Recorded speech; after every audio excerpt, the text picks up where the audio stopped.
Agora garantir. Amém? Aleluia. Amém? E chamar o pastor Ricardo, que vai ser o gestor da noite. Glória a Deus, pastor Ricardo. Senhor Deus, para amar para ele, toma o pastor Leonardo nas tuas mãos. Que o Senhor possa derramar o sangue da cura, que ele seja curado nessa noite. Para a honra e glória do teu nome, Senhor, porque nós sabemos que o teu servo parou na batalha hoje, na luta, na vida. Em questão, Pai, do almoço. Por isso, meu Pai, derrama uma bênção sem medida. Abre o céu, abre o seu trono de glória sobre a vida dele. Pai, venha curar, venha sarar. Tomar a saúde dele nas tuas mãos. Livrá-lo de todo mal, de todo maligno. Amém, querido? Pastor Ricardo. Eu gostaria de chamar a irmã Maria Helena para estar orando pelo pregador dessa noite. Por favor. Obrigada, tá?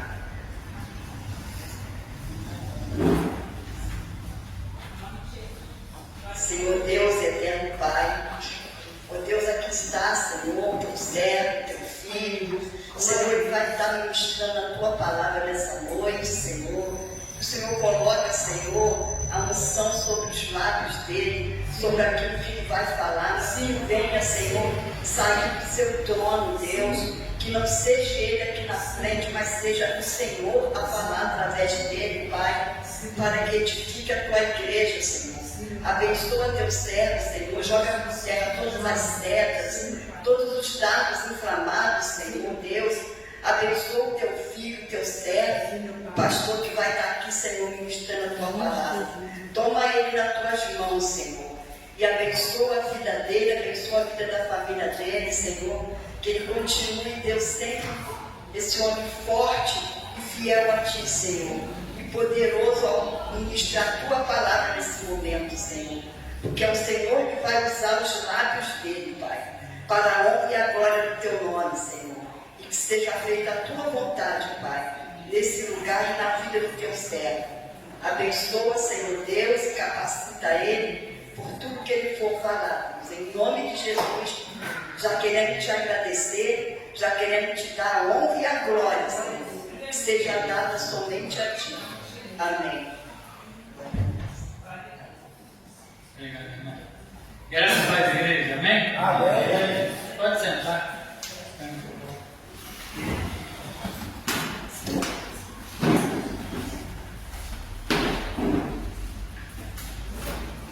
Vamos abrir a nossa palavra no livro de João. João, capítulo 5.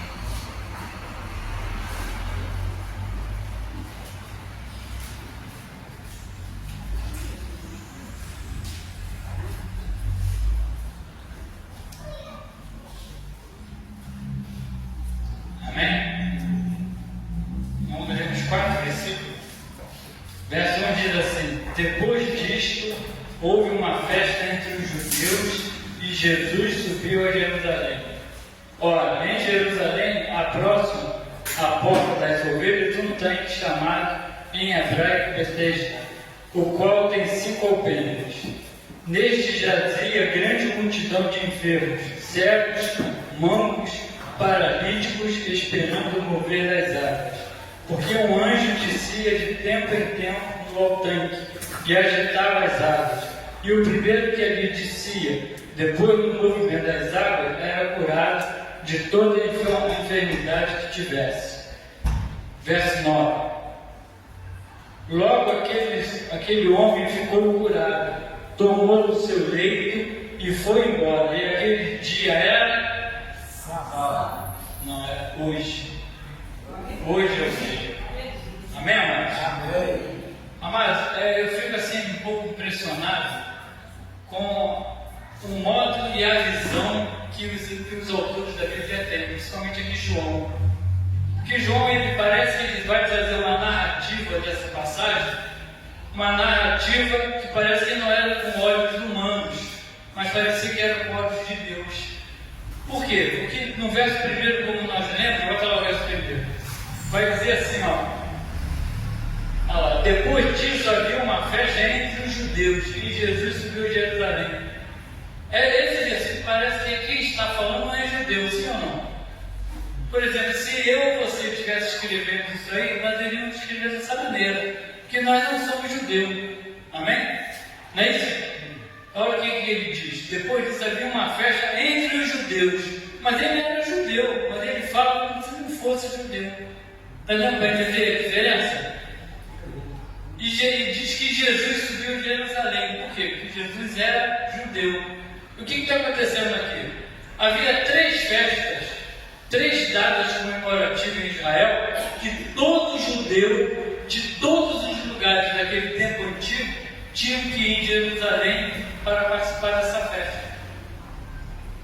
Todos eles iam e faziam com que a Jerusalém ficasse cheia de pessoas. No tempo de Jesus, em Jerusalém moravam 10.000 habitantes. Quando tinha essas festas, ela passava para 300.000. Você imagina 300.000 dentro de uma cidade, como é que fica? E todos eles tinham apenas uma finalidade: ia ter o tempo para poder participar dessas festividades. Coloca lá.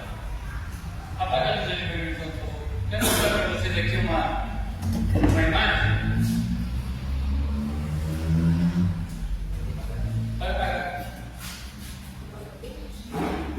Estão vendo aqui, ó? Aqui é uma porta, está vendo? Essa porta é chamada Porta Dourada. É a porta principal da entrada de Jerusalém. Esses muros aqui, ó, toda Jerusalém era cercada por um muro e possui 12 portas. Lembra quando o nosso irmão Ed estava aqui pregando, que ele falou sobre Neemias e a construção do muro? Era este muro aqui que ele estava falando, que ele pregou. Amém? Então tem essa porta aqui, ó, Porta Dourada. Todos esses judeus que estavam em Jerusalém, eles vinham assim para passar por essa porta aqui, que aqui era a porta da honra, a porta em que o Messias vai entrar para assumir o trono e reinar durante 1000 anos. Então é essa porta aqui que eles vinham para poder entrar. E aquela cúpula ali, está vendo? Aquela cúpula ali é uma mesquita. É a terceira mesquita mais importante do Islã. A primeira está em Meca, a segunda em Medina e essa aí está em Jerusalém. Ela é chamada de Al-Aqsa, o nome dessa mesquita. Essa mesquita possui 1300 anos. Se tu for em Israel hoje, você vai ver aqui, ó, lá em Jerusalém. Aquela cúpula ali, ó, tá vendo? É toda ela de ouro. Cada pedacinho daquele ali é uma espessura de 30 centímetros de ouro. Foi doado pelo rei de Omã. Mas na época de Jesus, ali estava o templo. E não essa mesquita, era o templo que estava ali. E aqui, se está dando para ver direitinho, ó, essa porta ela está fechada, está vendo? Ela foi toda fechada.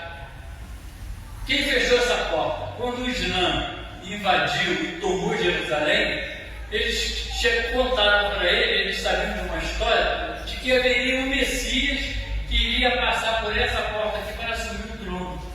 Então o que eles fizeram? Vamos fechar essa porta para impedir que esse Messias entre. Então eles fecharam essa porta aqui. Ó. Isso aqui tudo está fechado com tijolos. E eles aqui na frente, não dá para ver direito, mas aqui na frente é um cemitério. Eles fizeram um cemitério. Por quê? Porque eles também sabiam que o Messias não pisa onde tem gente morta. Vocês estão entendendo de amém? Então, só que o que não contaram para eles foi o seguinte, que quando o Messias vier, haverá um grande terremoto. E aquela porta ali, ó, quando esse terremoto acontecer, aquilo ali vai tudo cair. Aleluia. Louvado seja Deus por isso. E diz também que depois disso, todos os mortos ressuscitarão. Logo, esse cemitério aqui vai deixar de ser local de morte para local de vida. Que todos esses mortos aqui nessa época, vai todo mundo reviver. E Jesus então vai poder chegar e passar aqui e assumir o trono para reinar como é o mundo. Aleluia. Olha que coisa interessante. Então, todos aqueles judeus que vinham para essa festa, eles faziam isso aqui é enorme, tá gente? Parece pequenininho, isso aqui é enorme. Tá? Essa porta aqui ela é gigantesca, tanto de largura como de altura. Esse muro aqui também ó, é gigantesco. O muro, esse muro aqui, onde ele é mais baixo, ele tem 30 metros de altura. Mais baixo. Imagine a altura que é isso aí. Então o que eles faziam? Eles vinham aqui e faziam. Aqui tem 2 colunas, você está dando para ver, está dando para ver? Existem 2 colunas ali, ó. Eles faziam uma fila de um lado e do outro. Aqui no meio ficava vazio, mas tinha uma fila aqui de um lado e do outro. Eles iam andando, um por um, na fila. Imagine 300 mil fazendo isso. Por que eles faziam isso? Porque eles chegavam ali naquela coluna, eles botavam a mão na coluna e faziam uma oração assim: bendito seja Deus que enviou o nosso Salvador. Bendito seja Deus que enviou o nosso Redentor. Todos eles tinham que fazer isso. E daqui, depois que eles entravam, porque tinha uma rampa que levava até o templo. O templo ficava ali. Uma outra curiosidade sobre a localização do templo. Aquele lugar ali foi onde Abraão foi sacrificar Isaac. Vocês sabiam disso? Foi justamente ali naquele local onde era o templo, que agora tem aquela mesquita ali.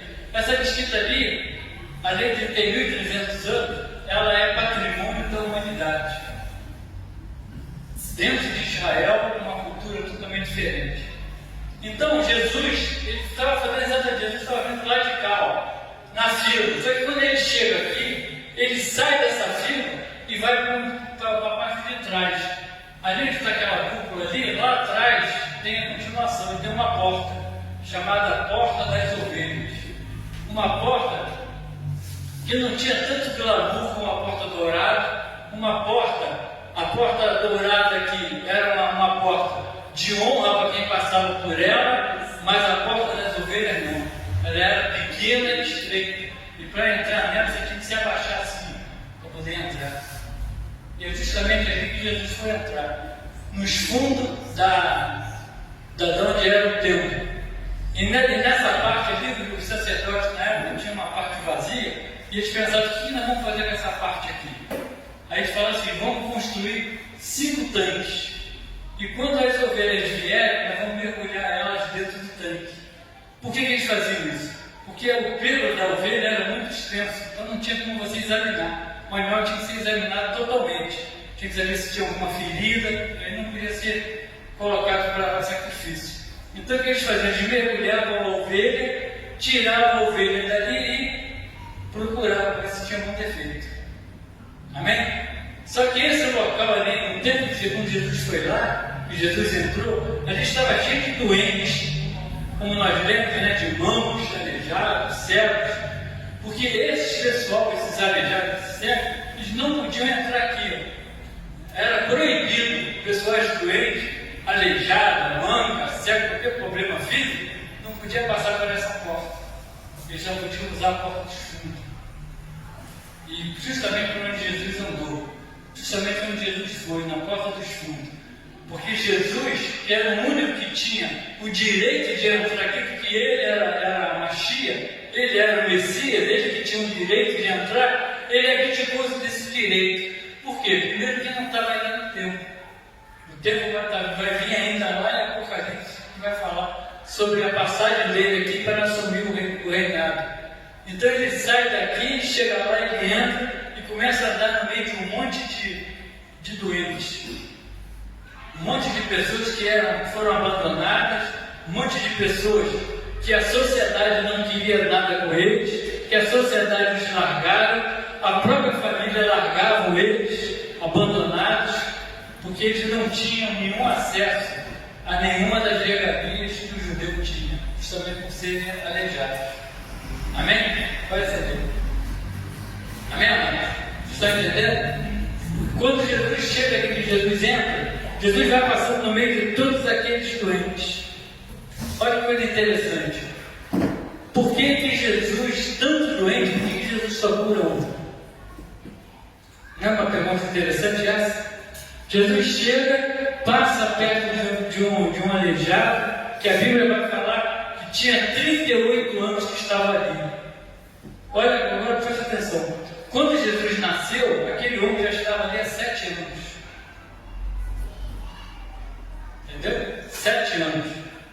Quando Jesus estava no templo, sendo sabatinado pelos sacerdotes, aquele homem já estava ali há 19 anos. Jesus, quando tem um encontro com aquele homem, Jesus tem 31 anos. E aquele homem tem 38 aqui, naquele mesmo lugar. 38 anos, ele não saiu dali para ir para lugar nenhum. E os outros que estavam? Os outros eram o seguinte, eles iam lá, mexeu agora já foram curados e agora vai demorar, vão embora para casa, iam embora, eles não ficavam ali, não era porque persistentes, mas aquele homem, 38 anos, gente, no mesmo local, parado, deitado ali, tu imagina isso?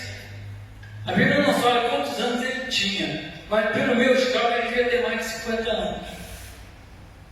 Que só 38 ele tinha ali deitado, esperando o quê? Esperando a cura, esperando que a água fosse mexida para que ele fosse entrar e ser curado. Persistência. Jesus foi naquele homem, Jesus viu a persistência daquele homem. Jesus estava utilizando ali o segundo atributo de Deus, que é a onisciência.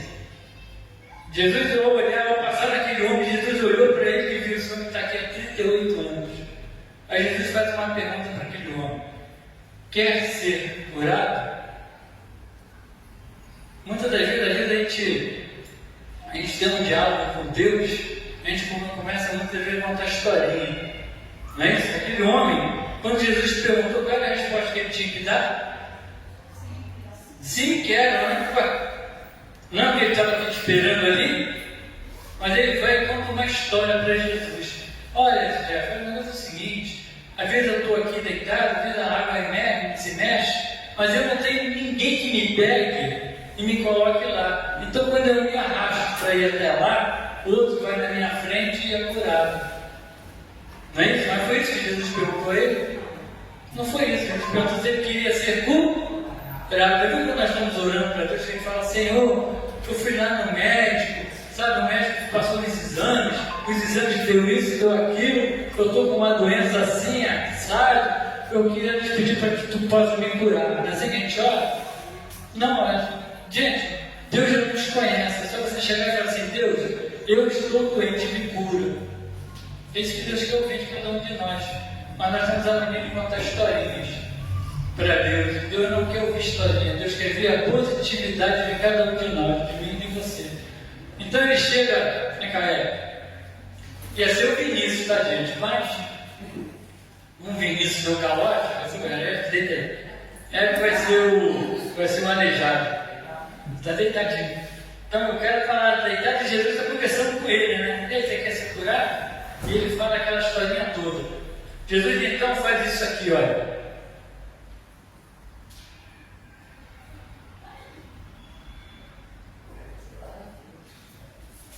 Aleluia. Alguém ouviu alguma coisa que eu falei para ele? Quem ouviu o que eu falei para ele? E nem quem estava ali doente. Sabe por quê? Se Jesus fala que assim: levanta, toma tua cama e anda, todos os doentes ali eram curados ao mesmo tempo. Mas a cura era direcionada apenas a uma pessoa. Então só o aleijado que podia ouvir o que Jesus estava falando. Jesus falou baixinho para ele. E vê uma outra coisa? Todos aqui conhecem a história de Lázaro, sim ou não? O amigo de Jesus? Lázaro estava onde? Onde que Lázaro estava? Sepultado. E o sepultamento era onde? Era onde? No cemitério, não é isso? Era no cemitério. Jesus, quando chegou lá no cemitério, Jesus manda tirar a pedra, Jesus chama Lázaro pelo nome. Que se ele falasse assim: morto, levanta e anda, todos aqueles mortos que estavam vindo ressuscitar. Aí eu pensei assim, eu estava orando, eu falei assim: Deus, e se a gente tivesse mais de um Lázaro morto? Se tivesse um outro Lázaro lá, o que seria? O que ia acontecer? Os dois iam ressuscitar? Sim. Mas se tivesse, eu queria que Jesus ia falar assim: ó, Lázaro, irmão de Marta e Maria, sai para fora. Deu para entender? Que se Jesus falasse assim: Lázaro, se tivesse um outro Lázaro ali, ele já começava a se curar. Aí, quando ele falasse irmão de Marta e Maria, aquele outro Lázaro não caiu. Porque Deus deu um nome e uma direção de quem era para ressuscitar. Sim ou não? Quem está entendendo? Então, é exatamente isso que está acontecendo aqui. Se Jesus falasse algo, imagine, todo aquele ali ia ser curado. Aí o camarada que chegou ali há 1 minuto já recebeu uma bênção. Não é assim que Deus trabalha, não. Deus trabalha na persistência de mim e de você. Às vezes nós estamos orando por uma causa, a gente começa a se desistir. Está demorando muito, está ficando ruim, não vai dar certo, não vai dar, não vou conseguir, sim ou não? Já orei 3 anos, 4 anos, quem está orando aqui por muito tempo por alguma coisa? Eita, que isso? Tem gente orando há bastante tempo. Mas alguém está orando há 38 anos aqui? Não, né? 10 anos. Ninguém está orando há 10 anos? 5 anos. 5 anos, 5 anos. A irmã é menos de 5? Então, mais quanto? 5? 10? 15? Menos de 10? Agora você vê, irmão, um homem, 38 anos, sem esperança nenhuma. Sem esperança, sem poder entrar naquela porta. Porque todos aqueles doentes, eles eram simplesmente largados, ninguém queria saber deles. Jesus, quando ele vem, Jesus ele quer ter um encontro com doentes, com coxos, com pessoas que estejam precisando dele. Que quem precisa de médico é quem? É um doente. A pessoa sã precisa de remédio, não está sentindo nada, não tem problema nenhum, não é isso? Eu já vi colegas meus que não tinha problema nenhum, foi fazer um check-up. Quando foi fazer um check-up, pum, apareceu lá um problema. Então é melhor fazer check-up, porque você vai ver o check-up, dá problema. E depois que vem o resultado, não é, irmão? Eu me lembro quando eu fui fazer meus exames para poder me aposentar da corporação. Aí eu fizeram uma bateria, uma grossura, você parecia um livro de exame. Aí eu fui levar para o médico, tinha que passar para o médico examinar. Se eu tivesse alguma coisa, eu não podia ser reformado. Eu ia ter que ficar até segurado. Aí eu levei para o médico pegou aquela folha. Aí o médico estava olhando assim, parado. Eu sentado assim na coisa, pensando, meu Deus do céu. E aí, irmão, o que deu nesse exame? E ele está olhando, ele faz uma cara feia. Aí eu pensei, Deus, pelo amor de Deus, toma minha vida, me cura, porque eu devo estar mal ali, porque olha a cara do médico. Aí quando terminou de tudo, ele, tá tudo bem, foi embora. Aí eu falei, ai meu Deus, esse cara, o cara me deu um calafrio dentro da minha espinha, olhando, fazendo aquela cara feia, porque ele estava tudo bem. Muitas vezes a gente se sente assim, a gente vai fazer o exame, a gente não conhece o que está escrito ali, a gente começa a ler, né? Ih, rapaz, isso aqui parece quebrado, né? Isso aqui está ruim. Somente o médico é quem pode dar o resultado. E a mesma coisa é que Jesus, ele sempre vai procurar quem está precisando dele. Jesus não precisa procurar quem não precisa, quem não está ansioso de estar com ele. Jesus procura esses lugares, Jesus só andava nesses lugares. Um monte de doentes passando que largados e que Deus ia lá para poder dar o quê? Um refrigério para eles. Amém? E é dessa maneira que Deus trata para mim e trata na sua vida. E toda vez que você for orar a Deus, irmão, seja objetivo na sua oração. Não conte aquelas historinhas igual eu acabei de narrar aqui. Porque é justamente isso que aquele homem fez. Não é isso? Se Deus perguntou o que você quer, diz logo na hora: eu quero ser curado, eu quero ser liberto, eu quero um emprego. Mas se alguém quer um emprego, tem que sair em campo, né?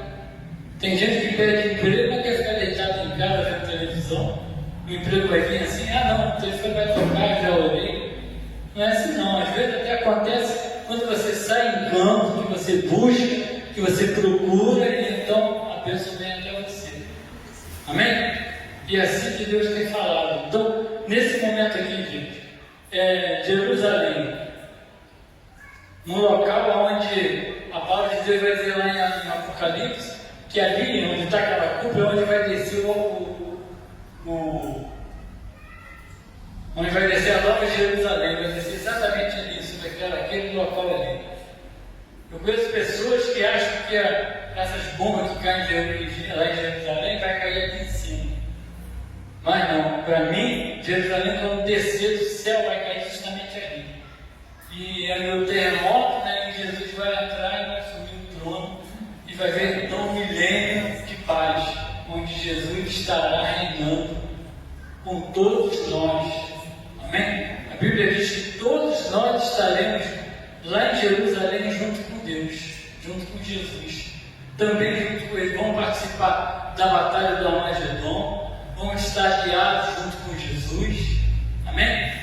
Então, que você possa ter essa mensagem no seu coração, que aquilo que Deus tem para mim, aquilo que Deus tem na sua vida, é algo muito grande, grandioso mesmo. E que você seja persistente na sua busca, persistente naquilo que você está buscando diante de Deus.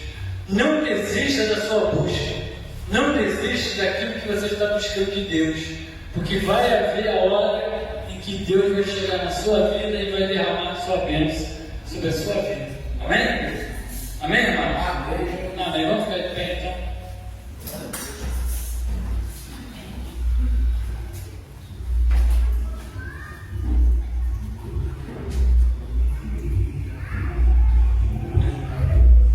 Deus tem procurado pessoas que são cegos espirituais, sejam coxos espirituais.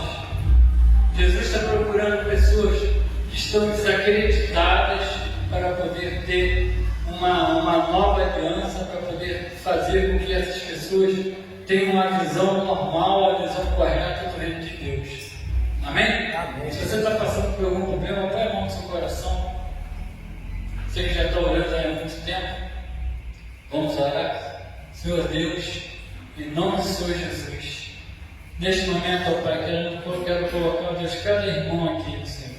Pois ele não está como aquele paralítico de 38 anos naquele local, mas estão há tanto tempo orando, buscando, Senhor, buscando de Ti, Senhor, uma graça, um milagre na vida deles. Por isso, ó Pai, eu te peço que toma cada um deles nas Tuas mãos. Ó Deus, derrama a Tua graça sobre eles e que eles possam novamente, ó Deus, receber do Teu altar essa graça. É o que eu te peço e te agradeço, no nome de Jesus. Amém e amém. Amém, amados? Amém. Que Deus possa te abençoar em nome de Jesus. Glória a Deus.